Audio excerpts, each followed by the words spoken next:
Assalamualaikum warahmatullahi wabarakatuh. Selamat datang kembali di Setelah Andrian Eksa dan tentu saja masih bersama Pak Andrian Eka Saputra. Di video kali ini kita akan membahas penetapan dan persiapan asesmen standar pendidikan daerah atau PPASBD MKKS SMBDIY Bahasa Indonesia paket yang pertama. Gimana nih nilai kalian kemarin? Apakah kalian termasuk orang-orang yang menangis gara-gara nilainya turun drastis atau kalian orang-orang yang tenang-tenang saja karena memang nilai kalian ya stuck di situ aja?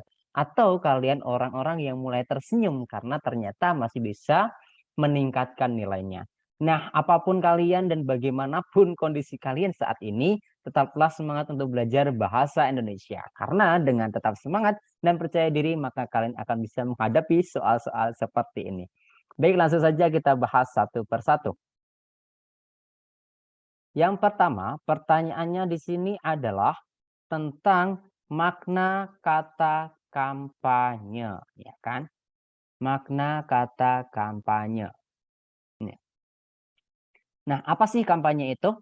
Nah, apa sih kampanye? Nah, secara sederhana kalau kita ingat ya, kampanye itu kan sesuatu yang selalu kita lihat, misalnya menjelang pemilu itu biasanya banyak banget tuh orang-orang pakai motor berbondong-bondong, gitu kan. Itu namanya kampanye. Atau calon-calonnya itu biasanya dia akan kampanye mempromosikan dirinya, gitu kan. Nah, berarti kampanye itu mempunyai makna yang banyak. Yang pertama di sini yang masuk di opsinya adalah mencari dukungan massa. Itu masuk juga kampanye. Kemudian kampanye juga terkadang berkaitan dengan politik ya. Kampanye tapi kampanye bukan untuk melawan ya. Melawan itu demo. Nah, di sini gerakan secara serentak itu juga kampanye karena dilakukan oleh banyak orang, namanya kan serentak. Nah, bagaimana cara mengetahui makna yang sebenarnya? Kita lihat di teks. Di teks ada di sini. Kampanye anti korupsi ke lembaga pendidikan. Nah, teksnya ada di situ. Kemudian disusul dengan kurikulum pendidikan anti korupsi mulai dikembangkan di sekolah-sekolah. Ada frasa di sekolah-sekolah. Artinya kegiatan ini dilakukan secara serentak atau kegiatan secara serentak. Berarti jawabannya adalah yang D. Kemudian nomor 2 yang ditanyakan adalah tujuan dari teks. Tujuan penulisan teks. Nah, untuk mendapatkan jawaban ini kalian harus mengerti dulu ya, apa jenis teks ini? Atau gampangnya adalah setelah kalian membaca teks ini apa yang kalian dapatkan? Apakah kalian kemudian hanya mendapatkan informasi, oh ini toh yang di kelangkaan minyak goreng itu seperti ini. Atau kalian mendapatkan sebuah bujukan atau rayuan untuk bisa melakukan demo ke pemerintah bahwa kita tuh harus menurunkan harga minyak goreng misalnya seperti itu. Nah, coba kita baca. Hingga saat ini masyarakat masih mengeluhkan kelangkaan minyak goreng satu harga yang dibanderol Rp14.000 per liter. Banyak masyarakat yang belum mendapatkan bagian. Padahal program ini sudah berlangsung seminggu. Langkanya minyak goreng Rp14.000 per liter di pasar lantaran adanya pembelian yang berlebih akibat kepanikan atau panic buying di masyarakat. Pihak produsen minyak goreng sudah cukup dalam memproduksi dan mengedarkan minyak goreng. Hanya saja adanya panic buying membuat stok minyak goreng tetap terasa kurang. Nah, ternyata setelah kita baca teks ini kita jadi tahu, oh ternyata terjadinya kelangkaan minyak goreng itu karena adanya panic buying. Berarti jawabannya adalah yang C ya. Menginformasikan kelangkaan minyak goreng di pasaran akibat panic buying.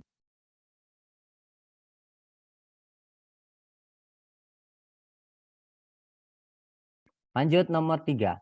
Ide pokok teks. Nah, ide pokok ya Pak Anda selalu mengatakan ide pokok itu selalu ada di awal atau di akhir ya. Gampangnya gitu. Jadi kalau kita mau mengerjakan ya cari gampangnya aja kan. Oke, coba kita baca kalimat pertama. Pemerintah Indonesia sudah memulai pemberian vaksin COVID-19 bagi anak-anak usia 6 sampai 11 tahun. Pemberian vaksin ini, nah, ketika kalimat kedua ini menjelaskan kalimat pertama, artinya kalimat utamanya ada di awal ya. Kecuali di akhir ini ada dengan demikian oleh karena itu dan sebagainya. Nah, karena tidak ada maka jawabannya ada di sini. Pemerintah Indonesia mulai pemberian vaksin COVID-19 bagi anak usia 6 sampai 11 tahun. Berarti jawabannya yang B. Mulainya pemberian vaksin COVID-19 untuk anak usia 6 sampai 11 tahun. Nomor 4, pernyataan yang sesuai. Nah, untuk mengerjakan pernyataan yang sesuai itu syaratnya ya Jawabannya ada di dalam teks, gitu, gampang aja ya.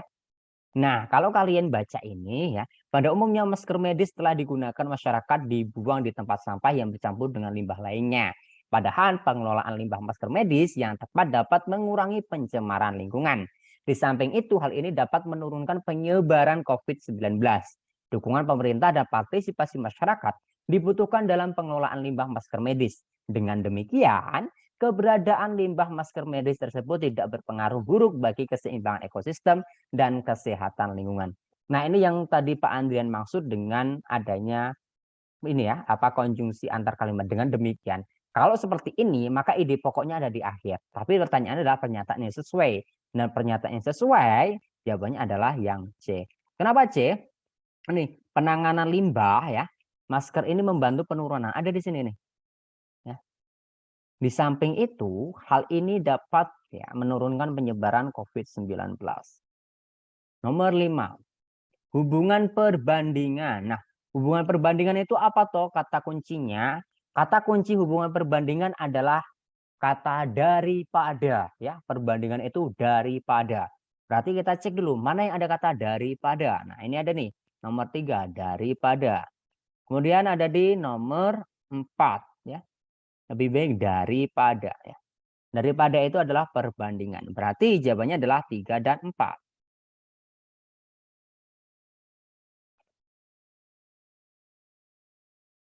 Nomor 6, perhatikan poster. Nah, ini kita harus hati-hati karena di sini ada mewakili keseluruhan isi poster. Ya, ada gambar dua orang utan, ya anak dan ibu sedang berpelukan. Ada tulisannya stop pembakaran hutan, jangan bakar rumah kami. Berarti kita harus dilarang untuk membakar hutan, untuk melestarikan hutan dan melestarikan binatang ini. Nah, orang utan termasuk salah satu binatang yang langka. Berarti lindungi satwa langka dengan tidak membakar hutan. Nomor 7. Situasi yang mungkin muncul. Nah, situasi ini kalian harus memilih situasi yang positif. Artinya, kalian bisa mengerjakan soal nomor 7 ini tanpa harus membaca teks di atasnya. Ya, coba kita baca. Guru mengajak siswa untuk belajar memperkaya kosakata. Nah, ini bagus ya. Positif kan? Kemudian, siswa banyak berlatih membuat soal. Siswa membuat soal. Nah, siswa banyak membuat soal ini tidak masuk akal. Berarti ini salah ya. Ini negatif artinya, bernilai negatif. Pustakawan mendata siswa yang rajin ke perpustakaan dan memberinya hadiah. Ini juga jadi untuk bisa meningkatkan minat baca itu bukan dengan memberi hadiah. Ini juga salah, bernilai negatif ya. Kurang tepat artinya. Nah, nomor 4, sekolah mengoptimalkan perpustakaan dengan persediaan buku yang cukup. Nah, ini yang penting. Karena orang atau anak-anak itu ingin ke perpustakaan karena bacaannya. Ya kan? Kalau bacaannya ada yang baru, misalnya, ada fan fiction gitu, pasti mereka rame ya datang ke perpustakaan. Nomor 8 sekarang, ringkasan. Nah, ringkasan juga gampang ya. Ringkasan itu adalah gabungan ide pokok setiap paragraf. Kalau di sini ada 2 paragraf, berarti kita gabungkan ide pokok 2 paragraf. Tinggal selangkah lagi, jamu akan menjadi warisan budaya tak benda dunia dari Indonesia. Ya. Kemudian saat itu sosok penggagasnya seorang budayawan yang juga pengusaha jamu, Jana Suprana. Tinggal pilih aja ya jawaban yang ada keduanya ini, kemudian yang pertama paragraf 1, yang kedua paragraf kedua. Dan ada di sini. Jamu akan menjadi warisan budaya bak benda ya, dan penggagasnya adalah Jaya Suprana. Nomor 9. Simpulan. Nah, ini yang beda ya. Kalau tadi ringkasan itu mudah. Nah, simpulan ini yang agak sulit. Karena kita harus menyimpulkan, artinya harus membaca seluruh teks. Sidik jari manusia dipenuhi dengan garis-garis rumit. Oke. Sidik jari memiliki pola yang umum. Nah, pola umum. Berarti ini membahasnya tentang garis-garis dalam sidik jari ya. Kemudian sidik jari berfungsi meminimalisasi gesekan saat meraba. Kemudian bla bla bla bla. Selain memiliki fungsi, memiliki manfaat, sidik jari setiap orang juga memiliki keunikan. Nah, memiliki keunikan. Nah, keunikan tersendiri, kemudian beragam ya, ada kata kunci ini. Kemudian di sini meskipun kembar identik. Nah, meskipun kembar identik sidik jari tidak sama. Nah, dari tadi itu membahasnya tentang itu, bahwa sidik jari itu beragam, bahwa sidik jari itu mempunyai keunikan, bahwa sidik jari itu tidak ada yang sama. Berarti simpulannya adalah sidik jari setiap orang berbeda. Oke, nomor 10. Kalimat yang menyatakan fakta. Nah, fakta ini selalu ditandai dengan penggunaan angka dan nama, ya. Angka dan nama. Sekarang kita lihat dari teks ini yang ada angkanya adalah di kalimat nomor 1, ya. Tahun 90-an. Nah, kalau dia menyebutkan tahun, berarti dia udah pasti ya, udah jelas bahwa dia berani menyebutkan tahun itu berarti dia udah jelas, ya udah pasti fakta gitu kan. Kemudian yang ini, yang kalimat nomor 2, di sini ada kata banyak kalangan. Banyak kalangan, ya namanya banyak dan sedikit, itu masih sebuah opini atau pendapat. Karena kita tidak bisa menyimpulkan sesuatu itu banyak atau sedikit. Berarti nomor 2 bukan fakta. Nomor ketiga, ciri utama dari musik dangdut adanya penggunaan alat musik gendang. Nah, ini fakta karena memang dangdut itu ya gendang, kalau nggak ada gendangnya juga nggak terasa dangdutnya kan. Nah, karena ini ada penggunaan nama gitu kan, berarti ya dia fakta. Hingga saat ini perkembangan musik dangdut di Indonesia sangat pesat. Nah, ini yang salah. Kenapa sangat pesat ini masuk opini? Karena sangat pesat itu ya sangat atau tidak sangat itu kan perspektif ya. Tergantung siapa yang bilang kan. Berarti jawabannya 1 dan 3. Lanjut ke nomor 11. Oke, perbedaan penggunaan bahasa. Nah, sebelum ke dalam teksnya, kita lihat opsinya dulu. Teks 1, teknis serapan populer asing. Teknis itu adalah kata-kata yang hanya digunakan pada konteks tertentu. Ya, misalnya konteksnya itu COVID-19, ya bisa bahas tentang aerosolnya, dropletnya, vaksinnya, gitu. Kata-kata serapan adalah kata-kata bahasa asing yang sudah digunakan di Indonesia. Misalnya krisis itu kan dalam bahasa Inggris, kemudian diambil jadi krisis dan masih banyak lagi ya. Kemudian populer itu kata-kata sehari-hari. Artinya ketika kita membaca teks itu kita tidak kesulitan menemukan artinya, menemukan maknanya, itu berarti dia populer. Kalau asing ya dia menggunakan bahasa asing, biasanya dicetak miring. Oke, kita fokus ke teks 1 aja. Lahan gambut memiliki jenis lahan basah yang terdapat hampir di setiap negara. Lahan gambut menutupi setidaknya 3% permukaan lahan global.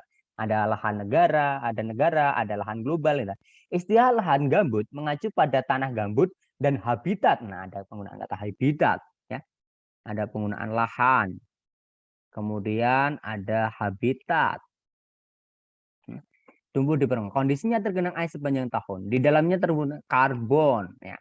Penggunaan kata karbon yang diserap tanaman dari atmosfer. Nah, kata-kata seperti ini ya, kemudian ini ada krisis iklim. Kata-kata seperti ini disebut dengan kata-kata teknis ya. Nah, coba bandingkan dengan teks 2. Ketika kalian membaca teks 2, maka bahasa yang digunakan itu lebih populer, lebih ringan. Keberadaan lahan gambut sangat penting bagi kehidupan bumi.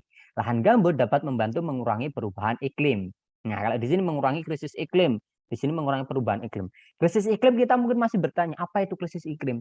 Tapi kalau perubahan iklim, kita langsung ngerti, oh iklim yang berubah gitu. Nah, penggunaan kata-kata yang sederhana ini disebut kata-kata populer. Berarti jawabannya adalah A.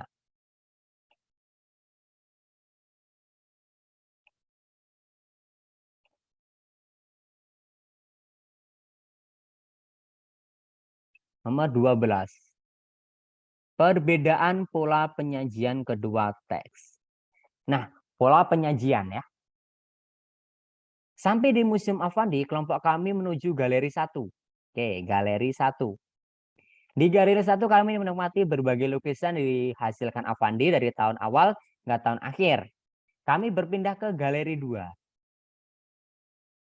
Berpindah ke galeri 2. Bla bla bla bla. Terakhir kami mengunjungi galeri 3. Nah, keadaannya galeri 1, galeri 2, galeri 3 ini berarti dia menggunakan pola ruang.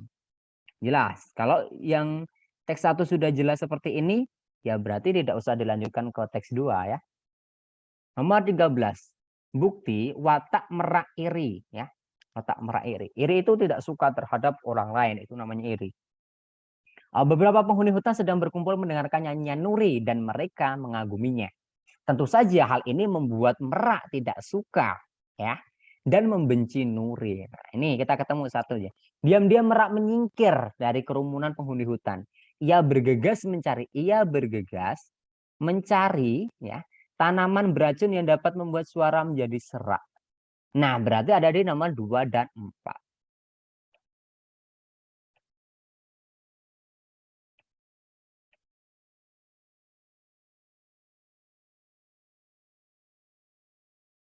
Nomor 14. Pertanyaannya adalah peristiwa yang terdapat pada kutipan tersebut. Nah, kita baca teksnya dulu.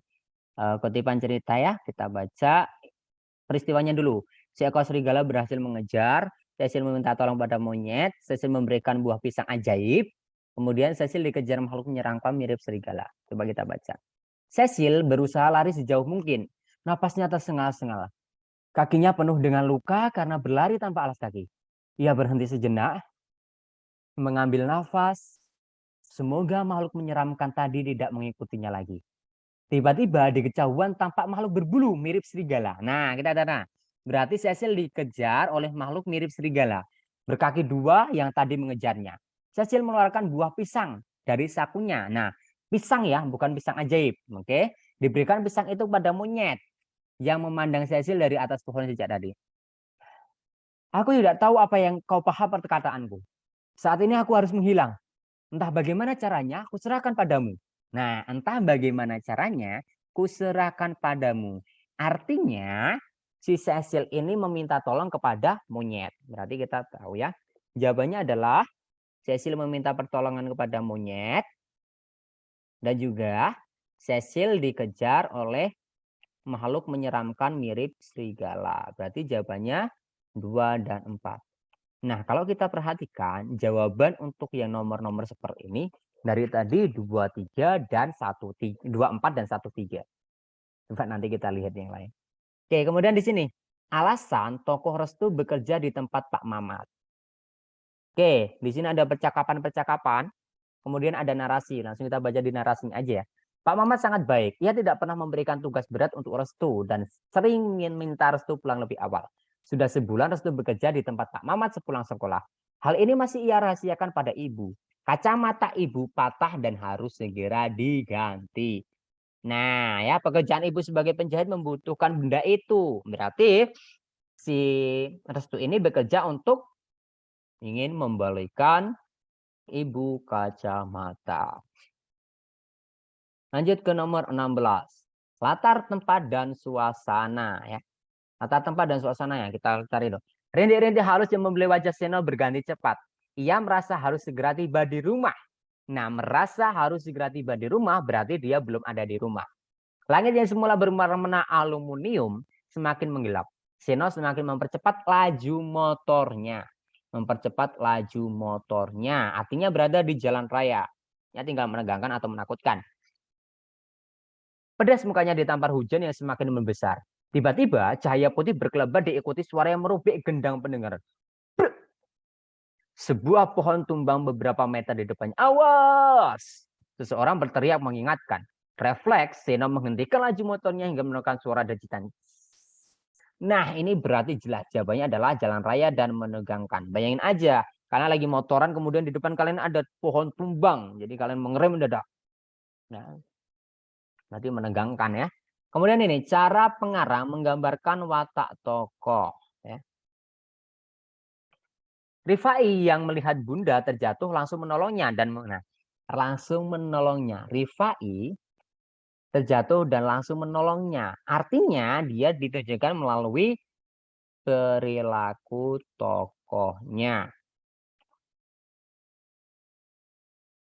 Nomor 18. Kutipan cerita tersebut merupakan tahapan alur bagian seorang anak perempuan kecil menangis di pinggir jalan. Ia mengenakan seragam taman kanak-kanak, kemeja putih, rompi, dan rok motif kotak-kotak biru muda dengan dasi kupu-kupu terpasang miring. Punggungnya menggendong tas Doraemon, sedangkan sebelah tangannya memegang topi. Nah, kalau kita baca teks ini, kita dapat deskripsi tokoh. Deskripsi tokoh artinya di sini adalah pengenalan tokohnya. Meskipun di sini ada tokoh yang menangis, bukan berarti dia ada masalah ya. Dia memang masalah, tapi itu baru pengenalan masalah. Belum ke masalah atau rumitan. Lanjut ke nomor 19. Deskripsi kutipan cerita tersebut menyimpulkan bahwa tokoh Ayu mewakili kehidupan.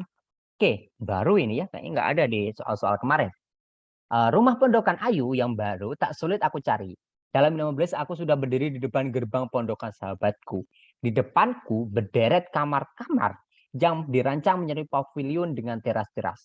Beberapa mobil berderet. Nah, beberapa mobil itu menunjukkan bahwa dia dari masyarakat kelas atas.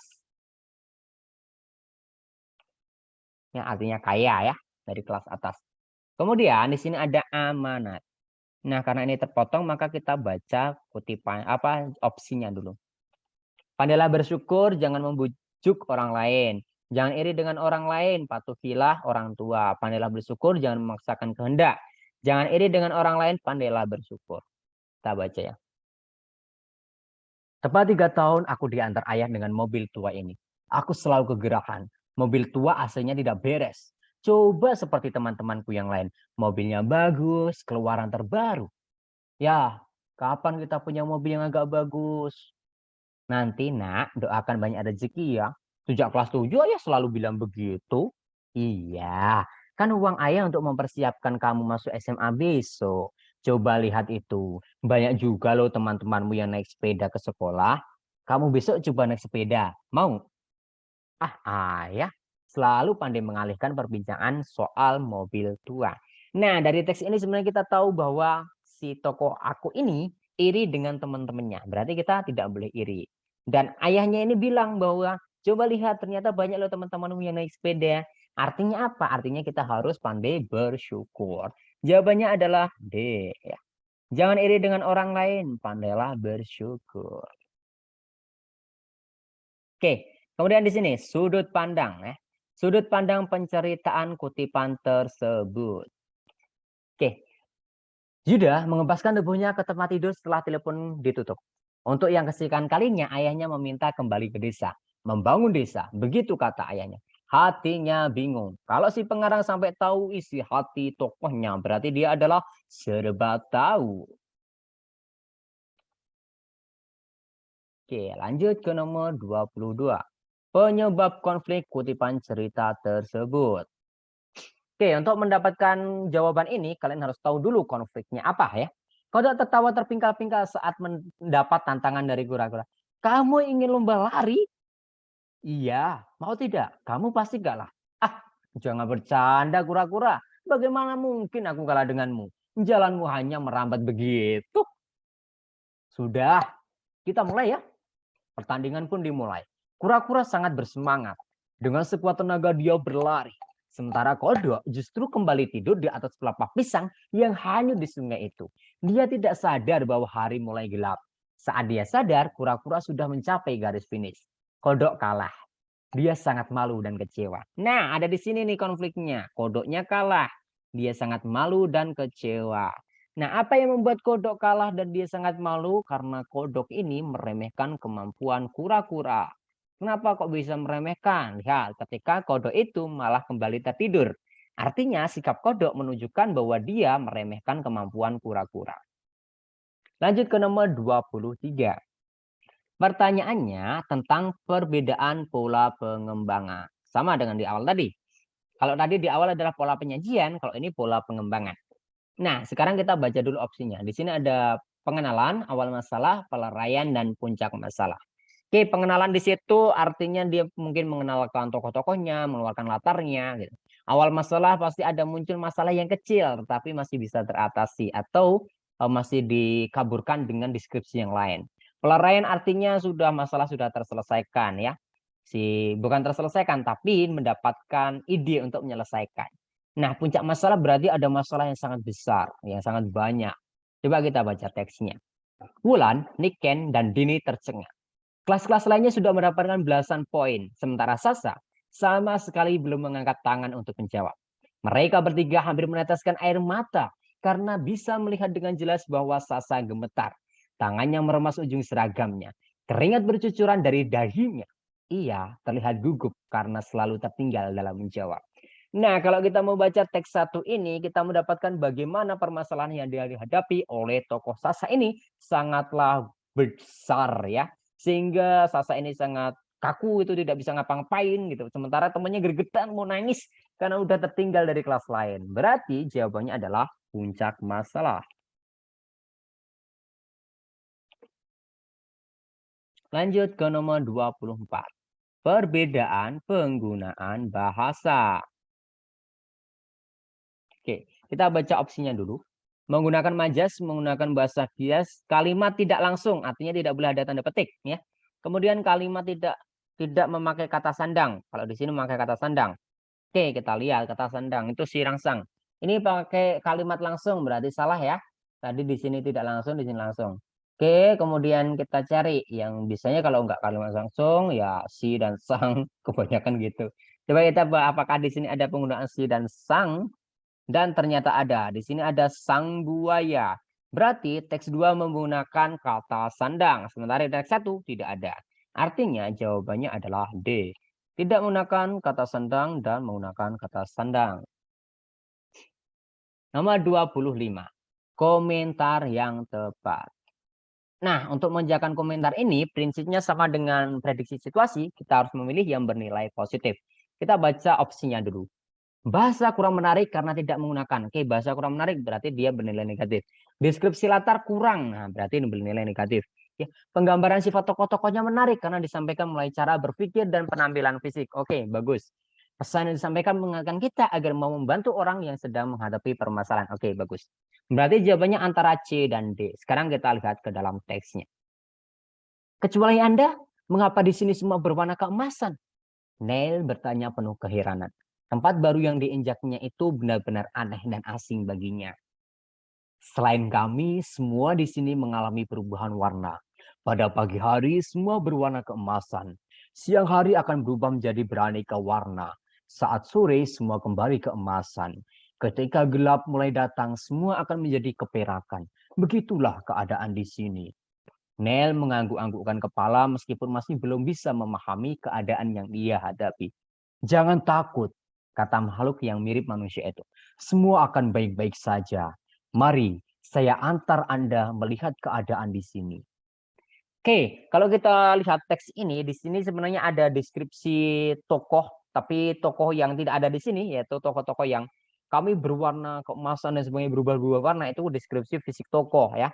Tetapi di sini juga tidak ada deskripsi tentang cara berpikir ya, cuma si Neil ini dia tiba-tiba keheranan karena melihat keadaannya serba beda dan asing yang aneh gitu.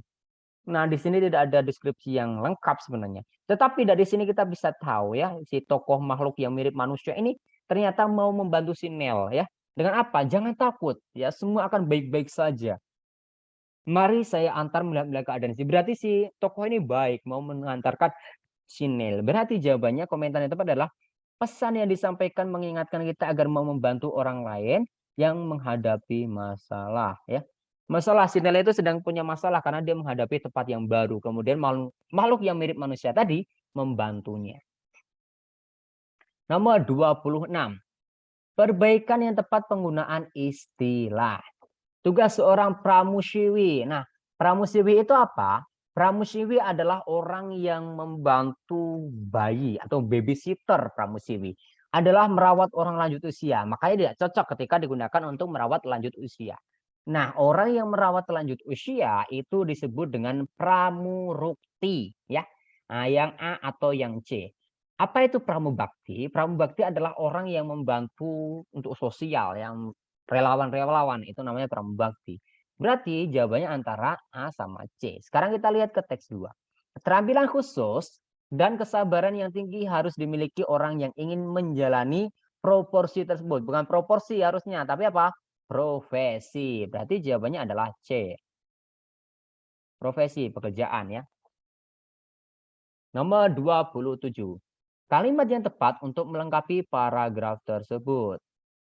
Nih, tak perlu takut mengonsumsi alpukat karena kandungan lemaknya tinggi. Lemak pada alpukat termasuk lemak tak jenuh tunggal. Lemak ini dapat menurunkan kadar kolesterol jahat dan meningkatkan kadar kolesterol baik dalam tubuh. Alpukat juga mengandung asam olea. Oke, kita tahu, kita dapat kata kunci. Kata tadi nanti harus ada penjelasan tentang asam olea. Trigliserida berpotensi. Nah, sama, berarti harus ada oleat, asam lemak olea dan juga trigliserida. Yang mana Ini yang B atau yang D ya. Coba kita lihat. Lemak oleat mampu menyingkirkan trigliserida yang berlebihan. Oke, trigliserida berpotensi memicu terjadinya penyempitan pembuluh darah. Berarti jawabannya yang B. Karena bisa menurunkan ya. Karena bisa menyingkirkan, makanya nanti tidak akan membuat tidak akan membuat penyempitan ya. Kalau disingkirkan berarti kan nggak ada penyempitan. Nomor 28. Urutan kalimat prosedur yang tepat ya.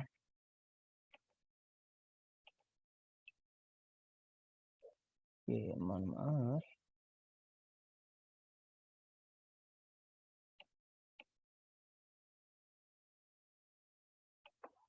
Oke, yang pertama nomor 3, siapkan bawang putih, minyak zaitun, dan kertas aluminium secukupnya. Kemudian dilanjutkan 1, 2, 4, 6. 1, olesi bawang dengan sedikit minyak zaitun. Oke, masuk akal. Nomor 2, bungkuslah bawang putih dengan kertas. Enggak, olesi dulu berarti. Kemudian nomor 4, potong ujung bawang. Oke, potong dulu berarti ya, potong baru diolesi. Berarti jawabannya yang D. Jadi bawangnya dipotong dulu, baru diolesi minyak, baru dibungkus dengan kertas. Nomor 29. Variasi kata perangai. Perangai itu apa? Perangai itu adalah tingkah laku. Coba kita baca. Kita harus selalu menjaga perangai kita di manapun kita berada. Perangai berarti tingkah laku. Perangai itu apa yang dilakukan, tingkah laku ya. Kemudian nomor 30, kalimat tidak efektif pada paragraf tersebut. Tidak efektif itu bisa karena boros, bisa karena tidak baku, bisa karena makna ganda, dan sebagainya. Ragam baku adalah merupakan, oke. Jelas ya, adalah merupakan, ini ganda, pilih salah satu aja. Berarti nomor 1 antara A dan B. A 1 dan 3, B 1 dan 4. Lanjut ke 3 aja. Sebagai kerangka rujukan, ragam baku berisi rujukan. Oke, sebagai kerangka rujukan ya, ragam baku berisi rujukan. Jadi aneh, jadi nggak jelas ya. Kalimatnya jelas, boros lagi. Berarti 1 dan 3 jawabannya. Kalimat tidak efektif ya, 1 dan 3. Nah, kan 1 dan 3 lagi, 2, 4, 1, 3. Oke, coba kita. Kata tidak baku terdapat. Nah itu nggak efektif ya. Kata tidak baku. Oke. Rasa pedas cabai dapat dinetralisir. Netralisir. Oke. Netralisir betul nggak ya? Netralisir ya.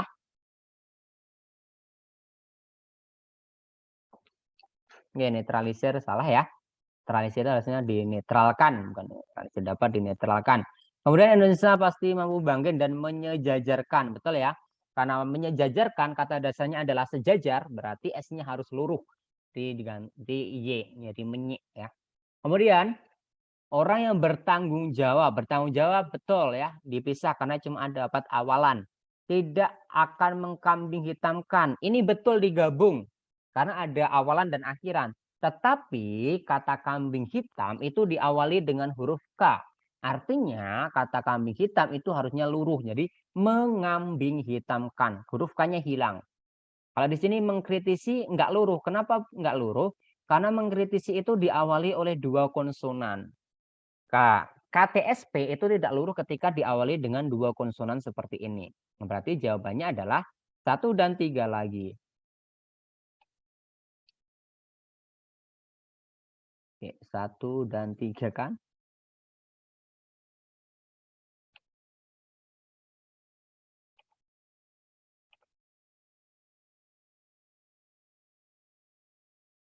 Satu dan 3.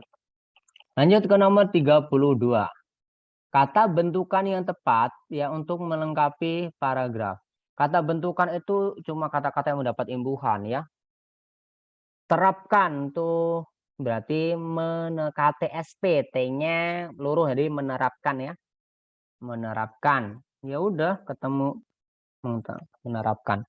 Mempertanggungjawabkan di awalan dan akhirnya maka digabung. Lanjut ke nomor 33. Penggunaan kata dari dalam kalimat tersebut salah karena. Oke, dari itu harusnya menunjukkan asal. Nah, dia bisa salah karena mungkin tidak menunjukkan asal atau Dari alat yang mereka bawa, seluruh warga sekolah harusnya. Ini harusnya diganti dengan kata dengan karena menunjukkan cara atau keterangan alat. Berarti dengan alat yang mereka bawa. Jadi salah karena menerangkan keterangan alat di sini. Dari ini salah karena harusnya di sini menerangkan keterangan alat.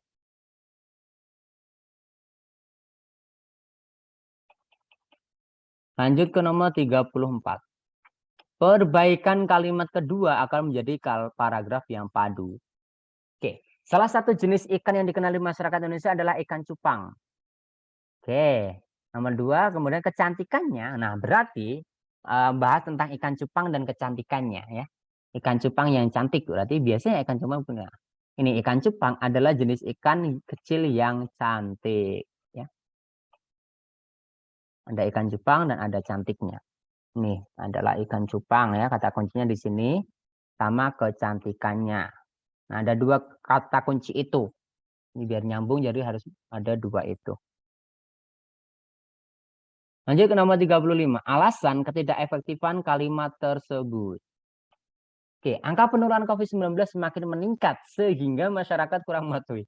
Oke, ini harusnya bukan sehingga tetapi karena. Kenapa bisa meningkat? Karena ini namanya kata hubung atau disebut dengan konjungsi. Berarti karena kesalahan konjungsi. Nomor 36. Penggunaan tanda baca yang tepat ya, yang tepat. Oke. Nah, itu baru mantap. Saya suka rencana itu. Kata ketua. Nah, ini betul ya. Ini betul ya. Ada tanda petik, koma, kemudian ada tanda petik, kalau ada seru sini kapital, ditutup dengan tanda petik, ini dari koma. Betul. Sanggar Budi diketahui oleh Ibu Ening. Nah, ini salah nih. Kenapa salah? Karena harusnya S titik tanpa spasi. Ini harusnya nggak ada spasi. Kemudian dengan bermodal bantuan pemerintah sebesar 10 juta Rp tanpa spasi, betul ya? Rp itu tanpa spasi. Berarti jawabannya 1 dan 3. Nah, 1 dan 3 lagi kan? Nah, sekarang kenapa nomor 4 salah? Sasaran kegiatan melalui pemahaman fisik. Ya. Nah, fisik ini harusnya titik 2, buku, alat belajar, koma, dan arena belajar. Ya kan? Kemudian titik koma, serta non-fisik. Titik 2, kerjasama lintas instansi dan narasumbernya seperti itu. Oke, lanjut ke nomor 37. Nomor 37 adalah perbaikan penggunaan tanda baca. Oke. Kalau kita lihat model soalnya ini mirip dengan model soal yang punya kota madya ya. Kota madya kan ada ini tertulis kemau perbaikannya kayak apa. Itu contoh-contoh soal di kota madya seperti ini. Oke, kemudian coba kita NY ya. NY ini nggak boleh pakai koma, harusnya pakai titik. Berarti salah itu ya. Di rumah Ardi, koma, di Jalan Nusantara. Nah, ini betul. Jawabannya betul nih. Kedua, ayahku memiliki koleksi clipping dan majalah yang dikumpulkan dari tahun 1970 S.D. Betul ya? S.D. itu betul ya. Karena singkatan jadi harus pakai titik A titik N titik atas nama itu kan. Pameran kali ini memajang peralatan kantor titik koma. Nah, ini salah, harusnya titik 2 bukan titik koma. Berarti jawabannya tadi 2 dan 3. Lanjut ke nomor 38. Perbaikan ejaan dalam kalimat tersebut. Kalau tadi tanda baca, sekarang kita fokus ke ejaan ya. Oke, di sini ada salahnya sang di udara. Oke, dijunjung enggak ya? Salah ya, dijunjung tetap digabung. Nah ini, cedera diganti dengan cedera dan berazas diganti dengan berasas. Ini yang mengikuti ASPD, grup ASPD-nya Pak Andrian, harusnya bisa mengerjakan ini. Karena ini pernah Pak Andrian jadikan soal di kuis tentang ejaan ya. Cedera, berasas, asas gitu kan. Udah pernah ada, harusnya bisa kemarin. Kemudian nih, penulisan purna jual dalam kalimat tersebut salah karena. Nah, penulisan kata purna itu harus digabung. Kenapa digabung? Karena merupakan bentuk terikat. Jadi harus ditulis dengan serangkai. Ya. Seperti kata pra, purna, kemudian kata maha, ada ekstra, itu harus ditulis serangkai. Terakhir di nomor 40. Paragraf yang sesuai dengan isi tabel. Nah, ini syaratnya sama dengan pernyataannya sesuai ya. Jadi antara tabel dan juga teks itu harus sama. Nih, tahun 2021 pemerintah melalui Kementerian Pertanian berhasil menciptakan teknologi bercocok tanam padi yang diyakini mampu menghasilkan padi dalam jumlah besar. Hal tersebut telah diuji cobakan di 5 daerah. Apakah betul seperti itu? Produksi padi. Nih, tapi tidak ada kata-kata tentang ini ya, tentang teknologi, berarti salah ya. 5 provinsi di Indonesia berhasil meraih predikat produsen padi terbesar tahun 2021. Oke, provinsi tersebut adalah Sumatera Utara, Jawa Barat, Kalimantan Selatan, Sulawesi Selatan, dan Papua. Predikat panen terbesar ditinjau dari hasil panen mencapai 30 kuintal per hektar. Enggak ya, lebih dari 30 tuh kalau dilihat di angka. Salah. Kemudian nomor C. Produksi padi di beberapa wilayah di Indonesia mengalami peningkatan pada tahun 2021. Capaian ini sangat menggembirakan. Apakah ada peningkatan dari tahun sebelumnya? Oh, tidak ada peningkatan dan peningkatan ya. Karena ini cuma 1 tahun berarti jawabannya salah, tidak ada peningkatan. Nah, ketika ABC salah berarti jawabannya tepat adalah D. Jadi coba kita baca. Produksi padi di Indonesia 2021 melebihi 30 kuintal, betul ya. Capaian produksi terbesar di Jawa Barat mencapai lebih dari 50. Coba kita lihat. Nih, kita lihat di Jawa Barat lebih dari 50. Oke, betul paling tinggi ya. Udah, alhamdulillah kita sudah menyelesaikan 40 soal di PPASPD, MKKS, SMP, MTS, DIY, Bahasa Indonesia paket pertama. Nah, untuk paket kedua silakan ditunggu dulu ya. Ini udah sore banget Pak Andren harus pulang kantor. Terima kasih yang sudah bertahan sampai akhir video. Semoga bisa bermanfaat. Jika kamu suka dengan video ini silakan klik tombol suka dan jika kamu tidak suka silakan diklik tombol tidak suka. Silakan berikan masukan-masukan kepada Pak Andrian agar lebih baik lagi. Semoga kalian sukses dalam menjalani SPD dan jika kalian merasa video ini bermanfaat, silakan dibagikan ke teman-temanmu. Yuk gabung grup ASPD-nya Pak Andrian di Telegram. Klik tautan yang ada di deskripsi ya.